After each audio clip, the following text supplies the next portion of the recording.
Enne vanast elas ühes kohas maal üks hirmus ahne kerguõpetaja. Tava teine pool oli varakult mulda varisenud ja teda lasteta leseks jätnud. Nõnda oli siis kõik majatalitus ta eesel õlapeel. Uia abikaasa vetmisest es ole juttugid. Selle vastu kasvas va mammona armastus pääkonne ikka suuremales ning tegi teda uskmataks, iseäranis karjareedu ning rehepapi Antsu vastu.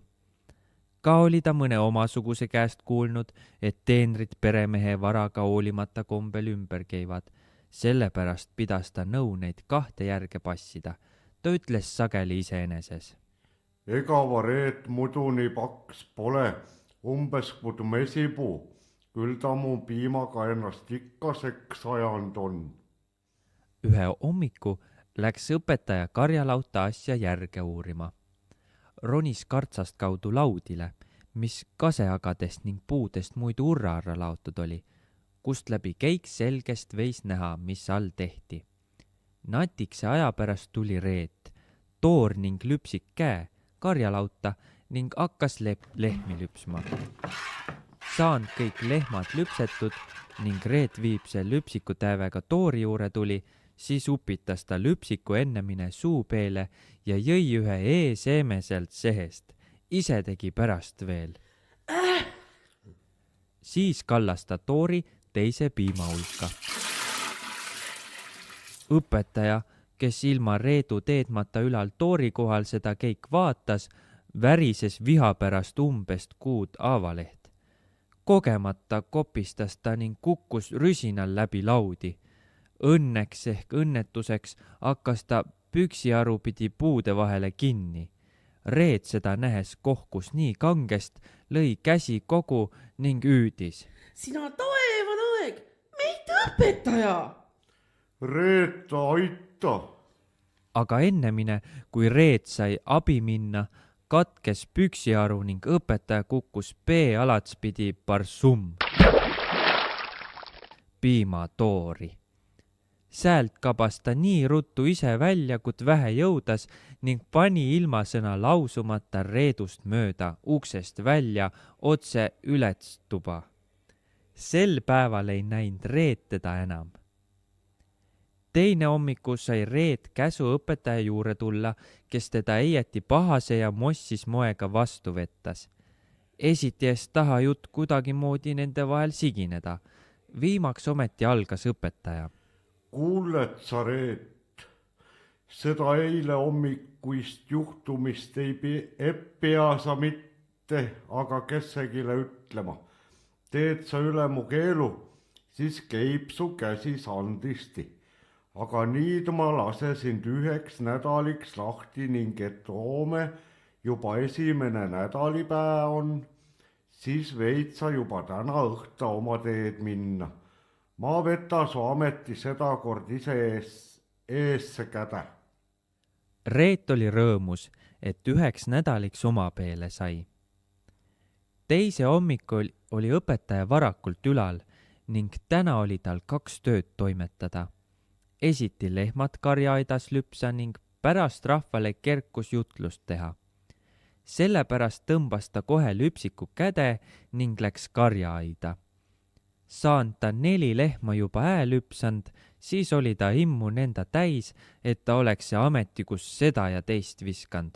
Oleks see kesegist teisest ta peele sunnitud. Päike oli juba ette üsna kõrgesse tõuskend ning paistis eieti soojasti. Selle läbi läksid siis ka kiilid ning parmud lehmade kallal eeses ossimisega üsna elavaks. Ühe lehmal oli veel see tige moed, et ta eese ännaga alati peele vihtus, kui üks pisike kärmeskit ta ümber lendas. Seda lüpses sai siis õpetaja mitu kord ümber silmade, mis ta hingeoort täis tegi. Ta tõmbas lehma änne käde, pistas eese jäki ning püksi nööbiaugust läbi, siis oli rahu lüpsa.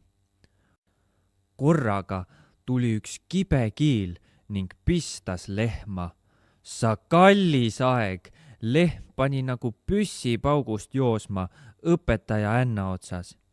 esiti kargasid lautas ümber, siis läksid uksest õue, säält välja, sülda kaudu ikka edasi. Kergulised tulid parves vastu. Nende seas oli ka karjareet, kes oma looma ning loom teda oort tundis.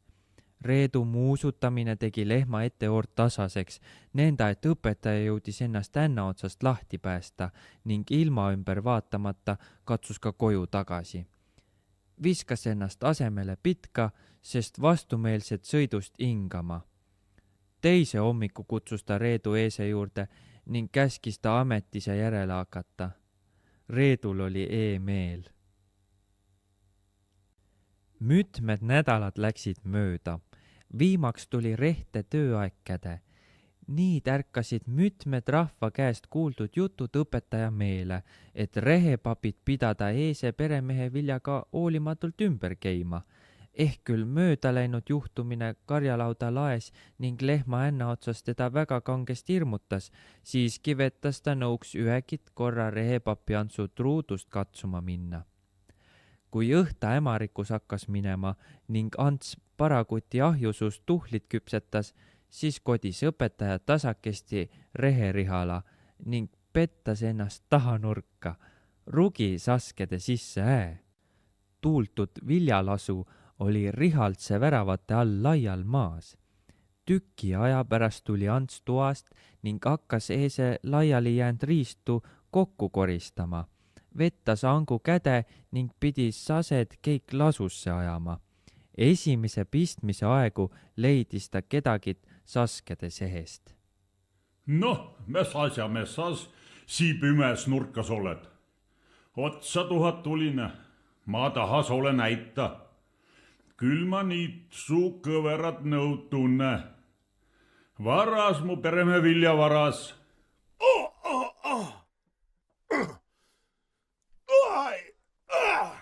Ants oli juba mõned matsud saanud anda, kui hääl lahti pääses. Ma ole ju härra. Või sa lähed veel ära?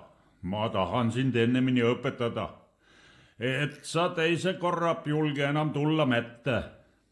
Hakka su reo pärast veel kohut käima ning aega viitma. Ma taha sind ise eese rusikaga selgeks teha. Ise võmmeldas aga edasi, jälle hüüdas hääl. Ma ole ju soks. Või on teid 1000 tulisid veel 2? Kus teine on? Ütle, kus teine on. Säh sulle. Mine kaiba nüüd, kellele sa tahad. Õpetaja pani sirama, nõnda mis jalad andsid tuld. Pärastest tule tal enam meelelgit teendrite järge luurata.